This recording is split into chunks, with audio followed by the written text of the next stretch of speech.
It is important for us to acknowledge the land that we stand on. Throughout this class, we learned about many individuals that made decisions which positively impacted Native culture. As we journeyed through our First Nations theater class, Chief Sitting Bull was one of the many Native artists that produced realistic experiences, and through his performances, it showcased what it felt like to be in their shoes. As noted, they demonstrated excellent skills with bows and arrows and exhibited their artistry in dance.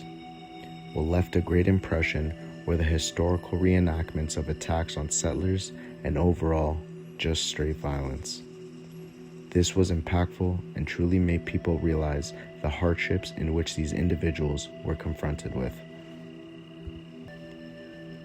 Another well-known Native that made an impact in the theater industry was Mildred Bailey. As she was the first Native American jazz singer to appear in vaudeville, she was able to capture the audience with her powerful voice. This overall impacted the role of Native American women and influenced many female vocalists to pursue their dream in becoming a performer. In addition, another impactful individual in the theater industry was Pauline Johnson. As a young child, she struggled with limitations women faced, but was passionate about writing. She influenced Indigenous women to express themselves throughout their writing. Her powerful poetry and storytelling focused on race, gender, and prejudicial ideas directed towards Native culture. Her contribution made an impact in oral and written culture as she let the voices of the silence be heard. A fourth individual that made an impactful presence within Native culture was Dennis Banks. Dennis was a Native American activist, author, and teacher that created AIM, which was the American Indian Movement. His goal within his movement was for there to be equality and to give a voice for Native Americans. In 1973, Dennis and his movement had enough. They decided to breach the U.S. Capitol of Washington, D.C., demanding for there to be change. Officers that were involved in retaliating against the natives were not taking accountability of their actions, as they would beat people to death with no remorse. Dennis was infuriated and left us with a quote that expressed, "Let us show America and this country and all countries around the world that we will not tolerate any more abuse."